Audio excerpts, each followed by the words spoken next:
Well,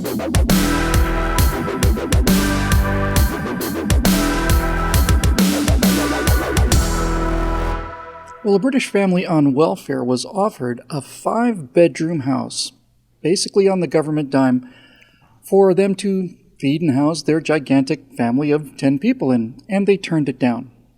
Hi, everybody. I'm Bill Whittle here with Steve Green and Scott Ott, and this is your right angle on the effects of entitlement and the kind of deadly poison that they can be. This family of 10 people didn't turn the house down because they decided they wanted to get back to work, and they didn't turn the house with 5 bedrooms down because of a sense of integrity or honor. They turned down the house that was being offered them with 5 bedrooms because they said they wanted one that had 6 bedrooms.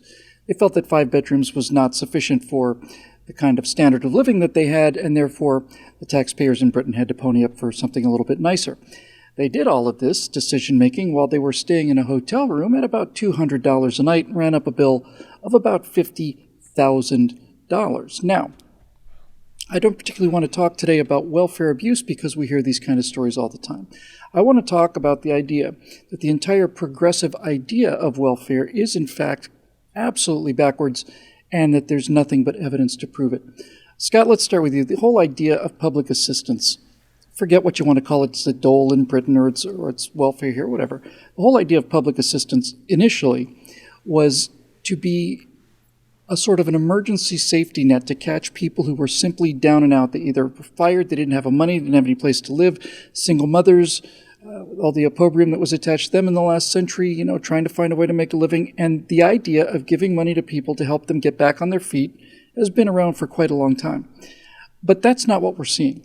We're seeing people who are not only not getting back on their feet, they're kind of kicking back and putting their feet up. So do you think that the entire idea of perpetual assistance to people who are not suffering handicaps is a good idea, or do you think it's a fatal one? I'm trying to think of a circumstance in human experience where it's been effective. And I think at the micro level, if you look at a family, if you have, one of the children in a family who is, has problems, maybe drinks too much, does drugs or whatever, and the parents take care of that kid up until he's 28, 29, 30 years old and try to, keep thinking, well, if we throw him out on the streets, then he'll be in terrible situation, so we got to help him. And ultimately what they do is enable that behavior and they cripple the person. If you look at it at the international level, when we do foreign assistance to other countries, if it's a relief situation, somebody's been hit by a flood, by a hurricane, by a tsunami, something like that, we come in the short term, we reestablish sustainable living conditions or whatever, use our might and our money to do that kind of thing, no problem. When we go on an ongoing basis and try to do development work using our money, we inevitably cripple the people in those countries and foster corruption among their government officials. It doesn't work at any level. And what you're describing here is just another example of that. I mean, when you were describing this family of 10 with the 5-bedroom house or whatever, I thought, I grew up in a huge house. We had, I think it was 6 bedrooms, but we lived in half the house with our family of 6. And the reason why we lived in half the house wasn't because we were renting out the other side. It was because we couldn't afford to heat the other side. And so we just lived, and everybody was sharing a bedroom with somebody. I have some friends who live in a 3-bedroom house. Maybe they use the attic for a 4th bedroom and raised a family of 11. Wow. And then they had twins, and I think it went to 13. And they lived in that house. And he worked, and she took care of the kids, and they did everything they could to keep going. The church helped when they could. So, you see these situations, and you say, are we really helping people by giving this heartless government that by its very nature cannot express love, cannot call for accountability, and saying, here, you take care of these people? No, we're not helping them. Steve, I think that's the thing that's most interesting to me and probably the most depressing, and that is the lack of gratitude. Once entitlements become entitlements, then people feel that they're entitled to them. Go figure. And any sense of gratitude, which would generate some sense of humility, which maybe generate a sense of reflection, which might generate a sense of restarting your life and getting up and not making the same mistakes last time, none of this seems to be happening. It seems to me, Steve, that what modern entitlements have become kind of a heroin addiction. If you've got somebody, or morphine, let's say morphine's better. Let's say that somebody's suffered an injury, a social injury, they've been fired, they don't have any means of support or something. We go in there, initially the idea was you'll administer some morphine to this person in terms of assistance and aid to get them through this crisis period, after which point they would use that assistance to get back into the world, presumably stronger, presumably better, and so on. But the unfortunate thing about administering morphine to people is that sometimes you give people morphine and they like the morphine more than they like not having the morphine. And what you've done then is not save them at all.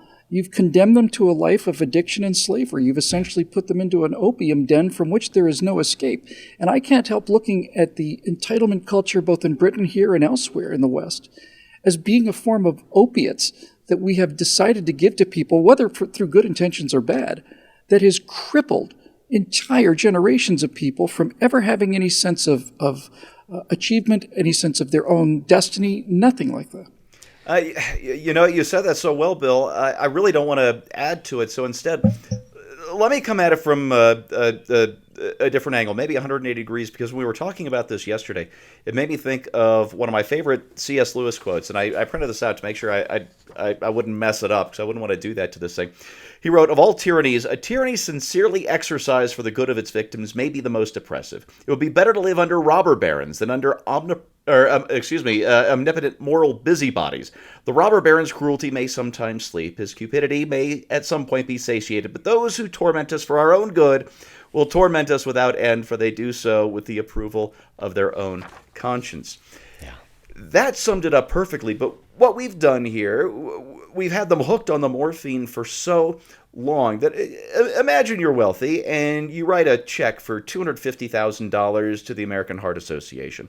The American Heart Association comes back to you. By the way, they would never do this. They do great work. I believe in what they do. The American Heart Association comes back to you and says, we were expecting 300,000 people. We can't accept this. Not only that, but you're really a callous, heartless bastard for having done this, and probably immoral to boot. Imagine that. That's what this family did.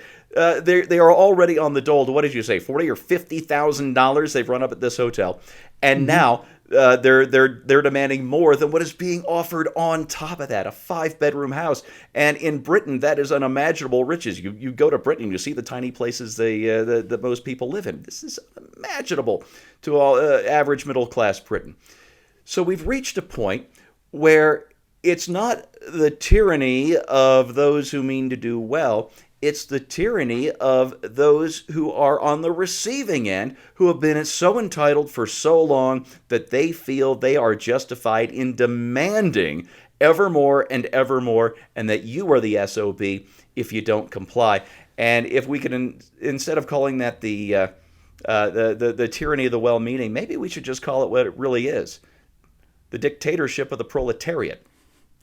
Bill, can I add a little something? We've talked about this before.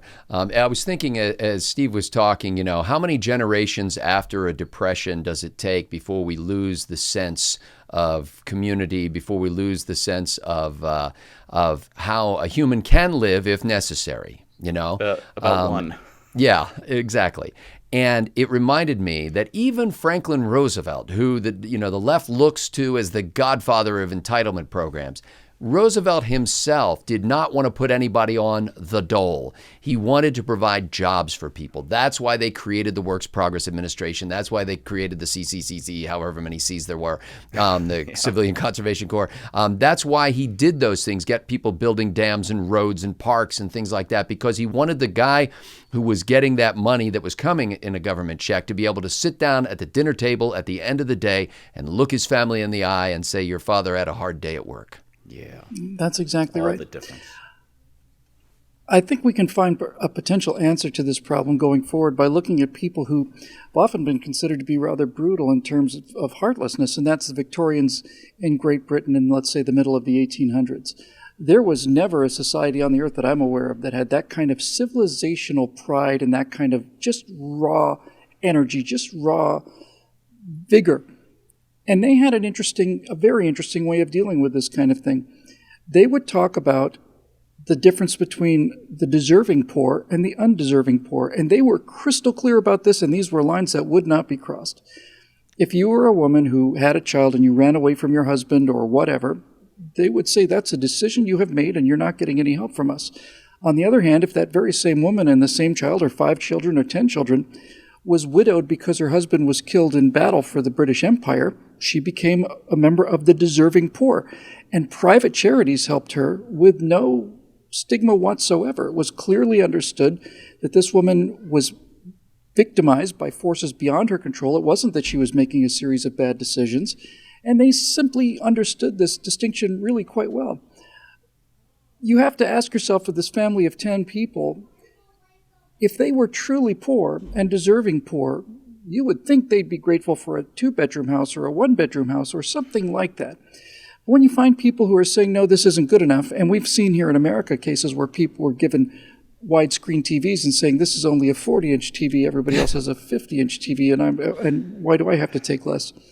I think you can tell pretty much as a litmus test of whether or not the person deserves the money by determining whether or not they're grateful for it. I really do think that's probably the safest way to go.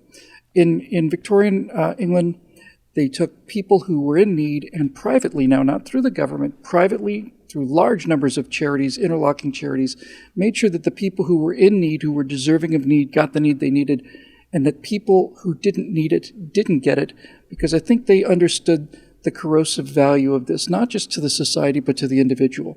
We talked about it as being an addiction. Tough love means you do something for the benefit of the person, despite the fact that it may hurt you.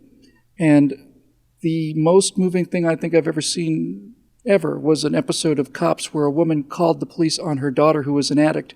And as the daughter's being taken away in the police car, and the daughter's screaming about how much she hates her mother, how she hates her, hope she dies, I realized the strength that woman had to intervene there and get her daughter out of this situation of perpetual dependency, which is, again, a kind of a living death. For everybody here at BillWhittle.com, thank you very much for watching. Again, thanks especially for our members who make these programs possible. We'll see you next week.